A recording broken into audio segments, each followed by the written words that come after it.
বিসমিল্লাহির রহমানির রহিম। আসসালামু আলাইকুম ওরহমতুল্লাহ। সব দরজা বন্ধ, অপেক্ষা করুন, আল্লাহ গোপনে নতুন দরজা খুলছেন। প্রিয় ভাই বোন বন্ধুগণ, মানুষের জীবনে এমন কিছু সময় আসে যখন মনে হয় সব পথ বন্ধ।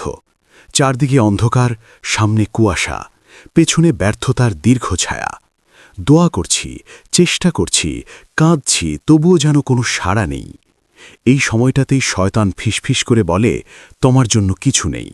কিন্তু একজন মুমিন জানে যে রবের নাম আল ফাত্তাহ, অর্থাৎ দরজা খুলে দেওয়ার মালিক, তার কাছে কখনো কোনো দরজা স্থায়ীভাবে বন্ধ থাকে না। এই বিশ্বাস একজন ঈমানদারের শক্তি, কারণ তিনি জানেন দুনিয়ার দরজা বন্ধ হলে আসমানের দরজা খুলে যায়। আর যখন মুহাম্মদ সাল্লাল্লাহু আলাইহি ওয়াসাল্লাম আমাদের শিখিয়েছেন যে ব্যক্তি আল্লাহর উপর ভরসা করে তার জন্য আল্লাহ যথেষ্ট, তখন হতাশা আমাদের জন্য মানায় না। ১. বন্ধ দরজা মানি শেষ নয়, এটা নতুন শুরুর ইশারা। আমরা অনেক সময় একটি চাকরি, একটি সম্পর্ক, একটি ব্যবসা বা একটি স্বপ্নকে জীবনের চূড়ান্ত লক্ষ্য বানিয়ে ফেলি। সেটি না হলে মনে হয় সব শেষ। অথচ আল্লাহ আমাদের চেয়ে আমাদের কল্যাণ ভালো জানেন। পবিত্র কোরআনে বলা হয়েছে, তোমরা কোনো কিছু অপছন্দ করতে পারো, অথচ তা তোমাদের জন্য কল্যাণকর। সূরা আল বাকারা আয়াত 2:1-6।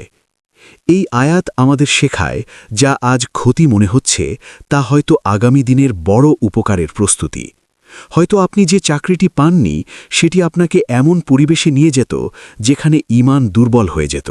হয়তো যে সম্পর্কটি ভেঙেছে তা আপনাকে আরও বড় বিপদ থেকে বাঁচিয়েছে। আল্লাহ কখনোই অকারণে কিছু করেন না।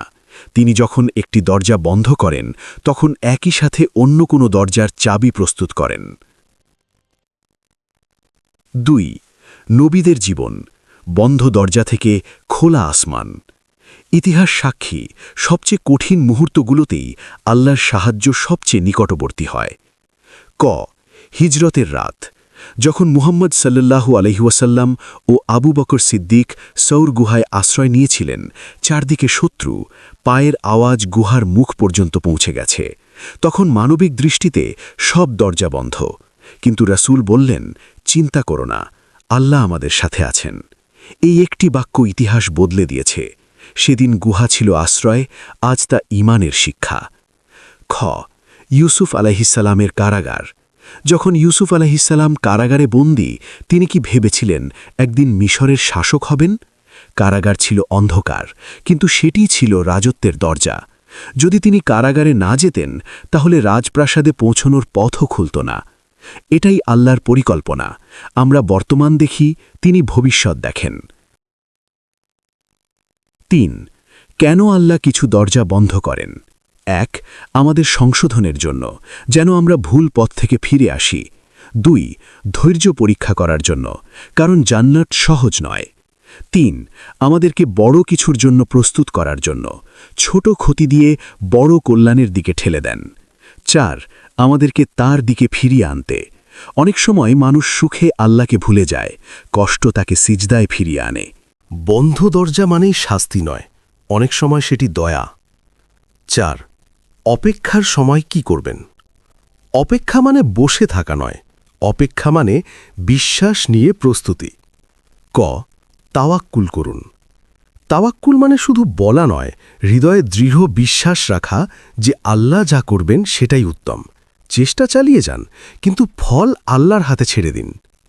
খ. ইস্তেগফার বাড়ান। গুনাহ রিজিকের পথ বন্ধ করে, ইস্তেগফার সেই তালা খুলে দেয়। প্রতিদিন ১০০ বার আস্তাগফিরুল্লাহ বলা কঠিন নয়, কিন্তু এর প্রভাব অসাধারণ। গ. দরুদ শরীফ পড়ুন।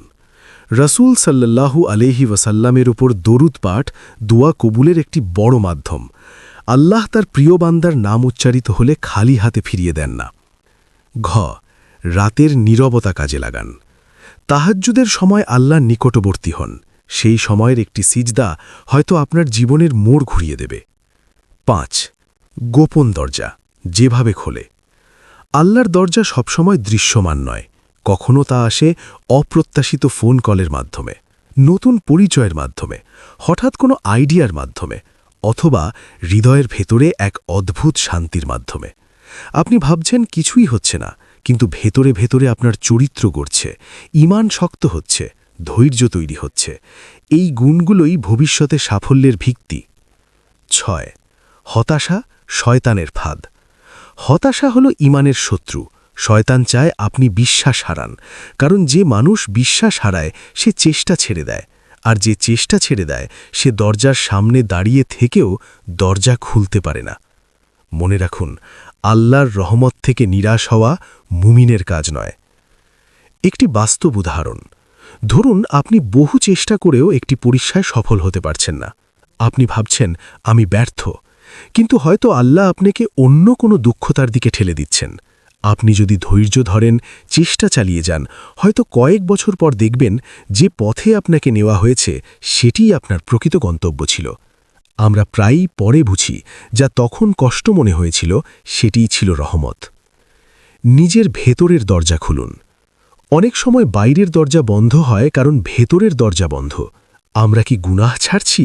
আমরা কি নিয়মিত সালাত আদায় করছি? আমরা কি মানুষের হক আদায় করছি? আল্লাহর কাছে যাওয়ার পথ পরিষ্কার হলে দুনিয়ার পথও সহজ হয়। একটি হৃদয় ছুঁয়ে যাওয়া দৃশ্য।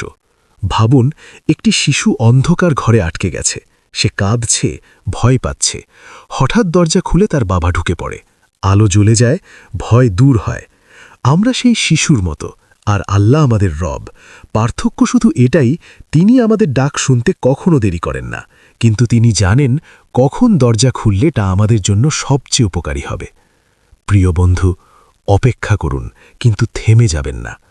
আজ যদি মনে হয় সব দরজা বন্ধ, তাহলে হতাশ হবেন না। হয়তো আল্লাহ আপনাকে এমন একটি পথে নিয়ে যাচ্ছেন যা আপনি কখনো কল্পনা করেননি। বিশ্বাস রাখুন, যিনি আসমান জমিন সৃষ্টি করেছেন তার জন্য আপনার সমস্যা সমাধান করা কঠিন নয়। দরজা বন্ধ, হয়তো আপনি ভুল দরজায় কড়া নাড়ছিলেন। অপেক্ষা করুন, আল্লাহ গোপনে নতুন দরজা খুলছেন, আর যখন সেই দরজা খুলবে তখন আপনি ফিরে তাকিয়ে বলবেন, হে আল্লাহ, তুমি যা করেছ সবই ছিল আমার জন্যে সেরা। সব দরজা বন্ধ, অপেক্ষা করুন, আল্লাহ গোপনে নতুন দরজা খুলছেন।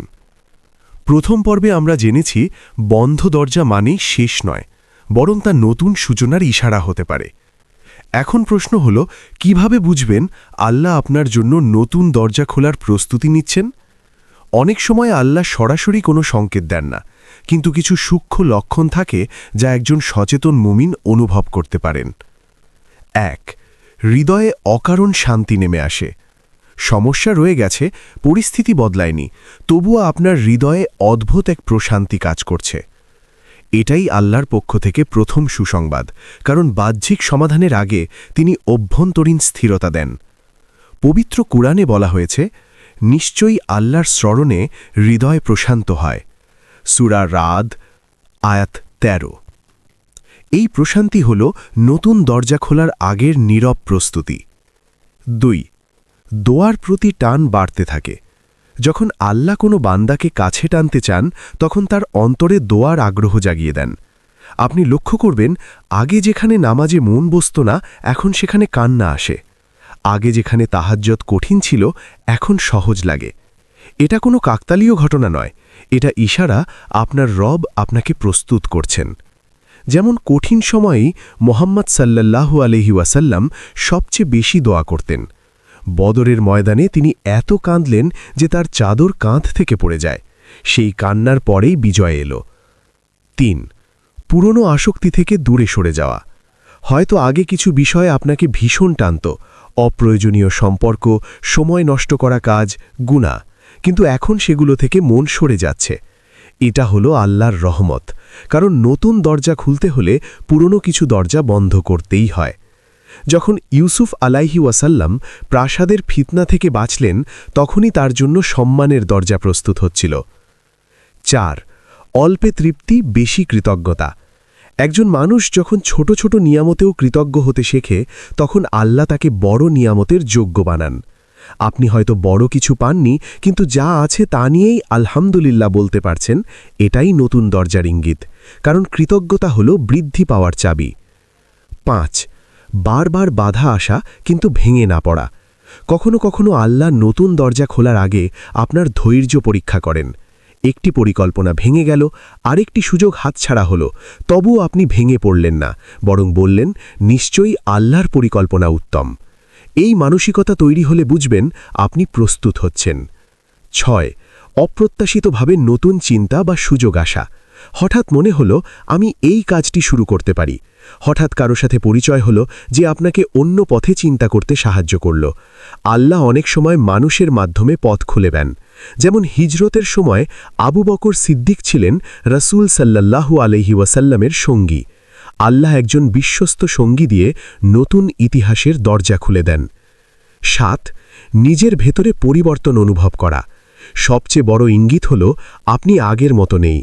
আগের মতো দ্রুত রাগ করেন না, আগের মতো হতাশায় ডুবে যান না, আগের মতো দুনিয়াকেই সব মনে হয় না। এই পরিবর্তনই নতুন জীবনের সূচনা।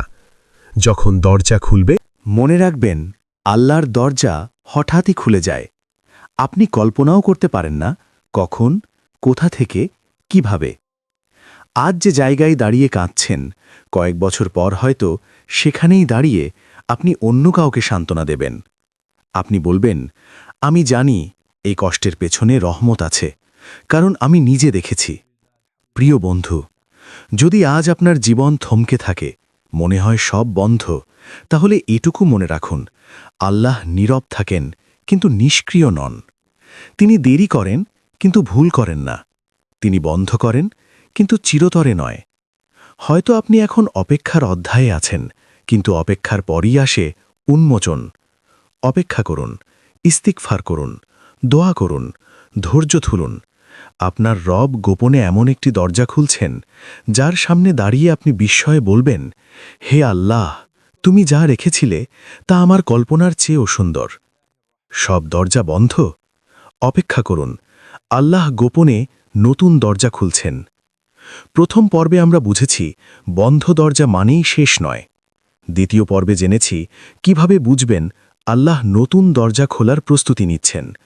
এখন তৃতীয় ও সবচেয়ে গুরুত্বপূর্ণ আলোচনা, বন্ধ দরজার সময়ে কোন বিশেষ আমলগুলো দ্রুত পরিবর্তনের কারণ হয়। কারণ অপেক্ষা শুধু মানসিক শক্তি নয়, এটি একটি আধ্যাত্মিক কর্মশালা। এই সময়ের আমলই ভবিষ্যতের দরজার চাবি। 1. ইস্তিগফার, তালা খোলার প্রথম চাবি। অনেক সময় দরজা বন্ধ থাকে গুনাহের কারণে, আর গুনাহের সবচেয়ে বড় চিকিৎসা হল ইস্তিগফার। পবিত্র কুরআনে নূহ আলাইহি ওয়াসাল্লাম তার জাতিকে বলেছিলেন, তোমরা তোমাদের রবের কাছে ক্ষমা প্রার্থনা করো, তিনি আকাশ থেকে প্রচুর বৃষ্টি বর্ষণ করবেন, সম্পদ ও সন্তান দিয়ে সাহায্য করবেন। ইস্তিগফার শুধু গুনাহ মাফ করে না, এটি রিজিকের দরজা খুলে দেয়, সংকট দূর করে, হৃদয় পরিষ্কার করে। প্রতিদিন অন্তত 100 বার আস্তাগফিরুল্লাহ বলা শুরু করুন। আপনি হয়তো তাৎক্ষণিক ফল দেখবেন না, কিন্তু অদৃশ্যভাবে পরিবর্তন শুরু হবে। 2. দরুদ শরীফ, দোয়া কবুলের সেতু। যখন আপনি মুহাম্মদ সাল্লাল্লাহু আলাইহি ওয়াসাল্লামের ওপর দরুদ পাঠ করেন, তখন আল্লাহ আপনার উপর রহমত বর্ষণ করেন। হাদিসে এসেছে, যে ব্যক্তি আমার উপর একবার দরুদ পাঠ করে, আল্লাহ তার উপর 10 বার রহমত পাঠান। দরুদ হল দোয়া কবুলের দরজা। আপনার দোয়ার শুরু ও শেষে দরুদ রাখুন, দেখবেন দোয়ার ওজন বেড়ে গেছে। বন্ধ দরজা খুলতে দরুদ এক অনন্য আমল। 3. তাহাজ্জুদ, অদৃশ্য সাহায্যের সময়। রাতের শেষ তৃতীয়াংশে আল্লাহ বান্দাকে ডাকেন, কে আছো যে আমার কাছে চাইবে, আমি তাকে দেব। এই সময়ের সিজদা অনেক সময় দিনের হাজারো চেষ্টার চেয়েও শক্তিশালী। হয়তো আপনি দিনের বেলায় সুযোগ পাচ্ছেন না, কিন্তু রাতের নীরবতায় 2 রাকাত তাহাজ্জুদ আপনার ভাগ্যের মোড় ঘুরিয়ে দিতে পারে। 4. গোপন সদকা, বিপদ ঠেকানোর ঢাল। গোপনে দান করা এমন একটি আমল যা অদৃশ্য বিপদ সরিয়ে দেয়। আপনি হয়তো বড় অঙ্ক দিতে পারবেন না, কিন্তু অল্প দিয়েও গোপনে সাহায্য করুন। এমনভাবে দিন যেন শুধু আল্লাহ জানেন। অনেক সময় যে দরজা আমাদের সামনে বন্ধ, তা আসলে অদৃশ্য বিপদ থেকে রক্ষার ব্যবস্থা। সাদকা সেই বিপদকেই সরিয়ে দেয়। 5. হাসবুনাল্লাহু ওয়া নি'মাল ওয়াকিল, ভরসার ঘোষণা। যখন মনে হয় সব শেষ, এই বাক্যটি পড়ুন। অর্থ, আমাদের জন্য আল্লাহই যথেষ্ট, তিনি উত্তম কর্মবিধায়ক। ইতিহাসে এই বাক্য কঠিন সময়েই পড়া হয়েছে। আর ফল এসেছে বিজয়। এটি শুধু শব্দ নয়, এটি বিশ্বাসের ঘোষণা। আপনি যখন অন্তর থেকে বলেন, তখন আল্লাহ আপনার জন্য যথেষ্ট হয়ে যান। 6. কৃতজ্ঞতা, নতুন দরজার যোগ্যতা অর্জন। কৃতজ্ঞতা শুধু ভালো সময়ের জন্য নয়, কঠিন সময়ের জন্য। আপনি যদি কষ্টের মাঝেও বলেন, হে আল্লাহ, আমি জানি এতে আমার কল্যাণ আছে, তাহলে আপনি নতুন নিয়ামতের জন্য নিজেকে প্রস্তুত করছেন। আল্লাহ কৃতজ্ঞ বান্দাকে কখনো খালি রাখেন না। 7. গুনাহ ত্যাগ, বন্ধ দরজার গোপন কারণ। কখনো কখনো দরজা বন্ধ হওয়ার পেছনে এমন গুনাহ থাকে যা আমরা গুরুত্ব দেই না। কার হক নষ্ট করা, মিথ্যা বলা, হারাম উপার্জন, সম্পর্ক ছিন্ন করা, এইগুলো ঠিক না করলে নতুন দরজা খুললেও বরকত থাকবে না। তাই তওবা করুন, সম্পর্ক ঠিক করুন, হালালকে আঁকড়ে ধরুন। 8. ধৈর্য, পরিবর্তনের মূল ভিত্তি। ধৈর্য মানে চুপচাপ কষ্ট সহ্য করা নয়, ধৈর্য মানে সঠিক পথে থেকে অপেক্ষা করা। যখন ইউসুফ আলাইহিস সালাম কারাগারে ছিলেন, তিনি অভিযোগ করেননি, ধৈর্য ধরেছিলেন, আর সেই ধৈর্যই তাকে সম্মানের দরজায় পৌঁছে দেয়। একটি বাস্তব উপলব্ধি, আজ আপনি হয়তো হতাশ, কিন্তু যদি এই সময়টাকে আমলের সময় বানান, তাহলে দেখবেন এই কঠিন অধ্যায়ই আপনার জীবনের সবচেয়ে ফলপ্রসূ অধ্যায় হয়ে গেছে। অনেকেই দরজা বন্ধ দেখে থেমে যায়, কিন্তু যারা সিজদায় পড়ে যায় তাদের জন্য দরজা খোলে। প্রিয় বন্ধু, সব দরজা বন্ধ, হয়তো আল্লাহ আপনাকে বড় কিছুর জন্য প্রস্তুত করছেন। এই সময়কে নষ্ট করবেন না। এই সময়কে কান্না, ইস্তেগফার, দরুদ, তাহাজ্জুদ, সদকা আর তাওয়াক্কুল দিয়ে ভরিয়ে দিন। আপনি আজ যা দেখছেন না, আল্লাহ তা প্রস্তুত করছেন। আপনি আজ যা হারিয়েছেন, আল্লাহ তার চেয়েও ভালো কিছু রেখে দিয়েছেন। অপেক্ষা করুন, আপনার রব গোপনে নতুন দরজা খুলছেন। আর যখন তা খুলবে, আপনি বুঝবেন দেরি ছিল, কিন্তু ব্যর্থতা ছিল না। হে আল্লাহ, যখন আমাদের সামনে সব পথ বন্ধ মনে হয়, তখন আমাদের হৃদয়ে তাওয়াক্কুল দান করুন। আমাদের হতাশা থেকে রক্ষা করুন। আমাদের জন্য এমন দরজা খুলে দিন যা আমরা কল্পনাও করতে পারি না। আমিন, ইয়া রাব্বাল আলামিন। এই পর্যন্ত ভিডিওটি দেখার জন্য আপনাকে অসংখ্য ধন্যবাদ। ভালো লাগলে লাইক, শেয়ার এবং ফলো দিয়ে উৎসাহিত করবেন এবং সাবস্ক্রাইব করে পাশে থাকবেন, যাতে এই ধরনের ভিডিও আপনাদের কাছে পৌঁছে দিতে পারি এবং এই রকম ভিডিও দেখে আমাদের অন্তরাত্মাকে পরিশুদ্ধ করতে পারি। আসসালামু আলাইকুম ওয়া রাহমাতুল্লাহি ওয়া বারাকাতুহু।